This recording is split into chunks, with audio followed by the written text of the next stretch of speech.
আসসালামু আলাইকুম everyone, welcome back to my channel. আশা করছি আপনারা সবাই অনেক বেশি ভালো আছেন। আমি আলহামদুলিল্লাহ ভালো আছি। তো আজকে হচ্ছে গিয়ে আমাদের বাসায় স্পেশাল একজন গেস্ট আসে। তো সেজন্য সকাল সকাল ঘুম থেকে উঠে আমি এখানে রান্নাবান্নাও শুরু করে দিয়েছি। তো সবার প্রথমে আমি রোস্ট রান্না করে নিয়েছি, দেন এখানে আমি এখন গরুর মাংসটা বসিয়ে দিয়েছি।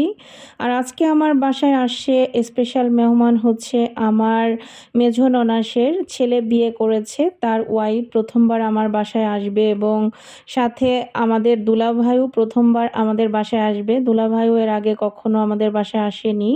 তো এখানে আমি চিংড়ি মাছ ভুনাটাও করে নিয়েছি, আর এখানে আমি ডিমের কোরমাটা রান্না করে নিচ্ছিলাম।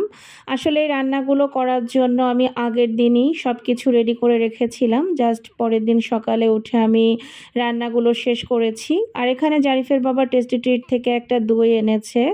তারপরে এখানে আমি বেগুনের চাক ভাজিও করে নিয়েছি। পোলাওয়ের জন্য চালটা খুব ভালোভাবে ক্লিন করে নিয়েছি, সাথে যে মশলাগুলো দেই এটাও আমি ক্লিন করে নিয়েছি এবং এখন আমি মাছটা মাখিয়ে নিব।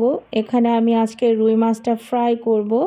তো সেজন্য রুই মাছটাকেও খুব ভালোভাবে ক্লিন করে সব ধরনের মশলা দিয়ে মাছটাকে মাখিয়ে নিয়েছি। এখন আমি মাছটাকেও ফ্রাই করে নিচ্ছি।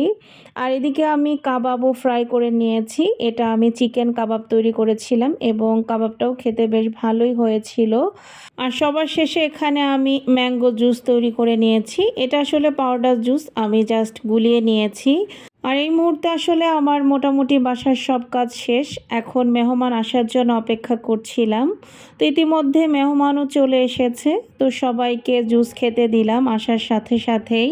আর যেহেতু দুপুরের আয়োজন ছিল আর সবাই আসলে নামাজের পরে এসেছে, আস্তে আস্তে প্রায় 3টার কাছাকাছি বেজে গিয়েছিল। তো সেজন্য আমি আর অন্য কোনো খাবার দেইনি। তো এখানে দেখতেই পাচ্ছেন পোলাও, তারপরে চিংড়ি মাছ, কাবাব, সালাদ করেছিলাম, রুই মাছ, বেগুনের চাক ভাজি, রোস্ট, গরুর মাংস, তারপরে হচ্ছে গিয়ে ডিমের কোরমা। তো এগুলোই ছিল আমার আজকের সামান্য কিছু আয়োজন। আর এদিকে মেহমান আসার সাথে সাথে ওদের 4জনকে সবার প্রথমে বসিয়ে দিয়েছিলাম, যেহেতু আমার টেবিলে 4জনের বেশি আসলে বসা যায় না।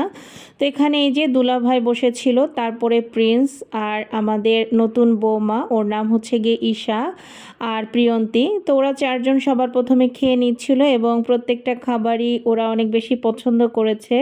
আর আসলে কোনো খাবার রান্না করার পরে কেউ যদি অনেক তৃপ্তি সহকারে খায়, সেটা কিন্তু অনেক বেশি আনন্দের। তো এখানে আগেও তো আপনাদেরকে বললাম যে আজকে প্রথমবারের মতো আমাদের দুলাভাই এবং আমাদের বৌমা দুজনে আমাদের বাসায় প্রথমবার আসলো। তো তাদের আসাতে আমরা আসলে সবাই অনেক খুশি হয়েছি, খুব ভালো একটা সময় কেটেছে। তো দুপুরের খাওয়া দাওয়া সবাই শেষ করার পরে এখানে আমি একটু দুধ চা করে নিচ্ছিলাম। তো চাটা খাওয়ার পরে আমরা চলে যাচ্ছিলাম একটু আফতাবনগরে ঘুরতে।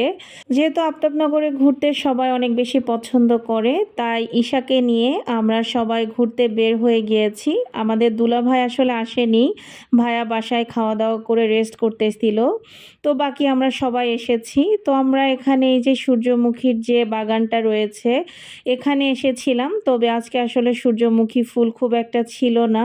আর এদিকে আমাদের আসলে বের হতে হতে একটু দেরি হয়ে যায়, অলরেডি সন্ধ্যা লেগে গিয়েছিল। তো তারপরে এখানে একটা রেস্টুরেন্ট ছিল, তো এই রেস্টুরেন্টটাতে আমরা একটু এসেছিলাম। তো এই রেস্টুরেন্টটা আসলে নতুন হয়েছে। তো আমি আসলে চাচ্ছিলাম যে আমরা সবাই সন্ধ্যার কিছু নাস্তা এখান থেকেই করি। তো জারিফের বাবা বলতেছিল এখানে যেহেতু এর আগে কখনোই আমরা খাইনি, তো এখানকার খাবার যদি খারাপ হয় তাহলে খাওয়াটাই বৃথা যাবে। তো সেজন্য আমরা ওখান থেকে চলে এসেছি নন কাবাবে। আফতাবনগরের সব থেকে পপুলার রেস্টুরেন্ট বলতে পারেন নন কাবাব।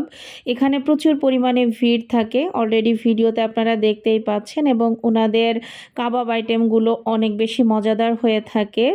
আর আসলে প্রিন্সরা কাবাব আইটেমই খেতে চাচ্ছিল, ওরা কাবাব টাইপের খাবার খেতে অনেক বেশি পছন্দ করে। তাই এখানে 3 ধরনের কাবাব আর সাথে নান রুটি অর্ডার করেছিলাম। তো ওনাদের খাবার তো বরাবরই মজা, ওনাদের খাবারের কথা আর নাই বলি। আর এখানে ঈশা যেহেতু আমাদের নতুন বৌমা, তো ঈশার জন্য এখানে আমি একটা ড্রেস নিয়েছিলাম।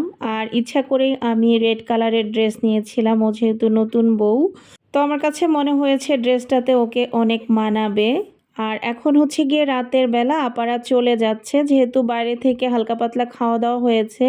তো রাতে আর আপারা খাওয়া দাওয়া করেনি, আমি কিছু খাবার দিয়ে দিয়েছিলাম রাতে যাতে বাসায় গিয়ে খেতে পারে।